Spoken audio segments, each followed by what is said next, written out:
Hello, ഇന്ന് ഞാൻ കച്ചവടം ചെയ്യാൻ പോകുന്ന രണ്ടാമത്തെ ദിവസമാണ്.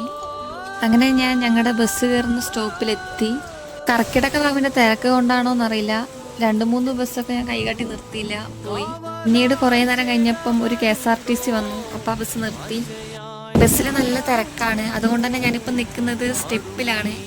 കയ്യിലെൻ്റെ സാധനങ്ങളൊക്കെ ഉണ്ട്. ഏകദേശം ഒരു അരമണിക്കൂറിന് ശേഷം ഞാൻ തിരുനെല്ലി എത്തി. ഇവിടെ ബസ് ഇറങ്ങി കഴിഞ്ഞിട്ട് ഒരു 2-3 മിനിറ്റ് അമ്പലത്തിൻ്റെ അവിടെ വരെ നടക്കാനുണ്ട്. അങ്ങനെ ഞാൻ എൻ്റെ സാധനങ്ങളൊക്കെ എടുത്തിട്ട് അമ്പലത്തിൻ്റെ അടുത്തേക്ക് പോവുകയാണ്. അങ്ങനെ ഞാനിവിടെ എത്തി, എൻ്റെ കച്ചവടം തുടങ്ങി. കർക്കിടക വാവായത് കൊണ്ട് തന്നെ ഒരുപാട് ആൾക്കാർ ബലിയിടാനൊക്കെ ആയിട്ട് വന്നിട്ടുണ്ട്. ഒരുപാട് ആൾക്കാർ വന്നും പോയിക്കൊണ്ടിരിക്കുന്നുണ്ട്. പക്ഷെ എൻ്റെ കയ്യിലെ സാധനങ്ങളൊന്നും ആരും വാങ്ങണില്ല.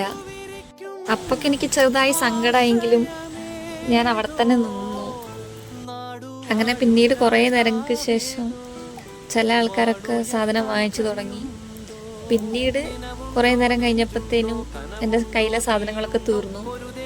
പിന്നീട് ഞാൻ തിരികെ പോകാനായപ്പോൾ ഒരു പോലീസ് മാമൻ എന്നോട് വന്ന് സംസാരിച്ചു.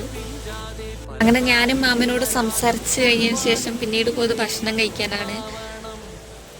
അമ്പലത്തിൽ നല്ല ചൂട് മാവും ചൂട് കാപ്പിയൊക്കെ കുടിച്ചതിന് ശേഷം ഞാൻ തിരികെ പോരുവാണ്. ഈ സമയം എൻ്റെ വീടിൻ്റെ അതിലൂടെ പോകുന്ന ബസ്സൊന്നുമില്ല, അതുകൊണ്ട് തിരികെ പോകുന്നത് ഒരു ഓട്ടോയിലാണ്. അങ്ങനെ ഞാൻ വന്ന് അപ്പപ്പാറ ഇറങ്ങി. ഇനി ഇവിടെ നിന്ന് പാടത്തിലൂടെ കുറച്ചു ദൂരം നടക്കണം. അപ്പം ടാറ്റാ.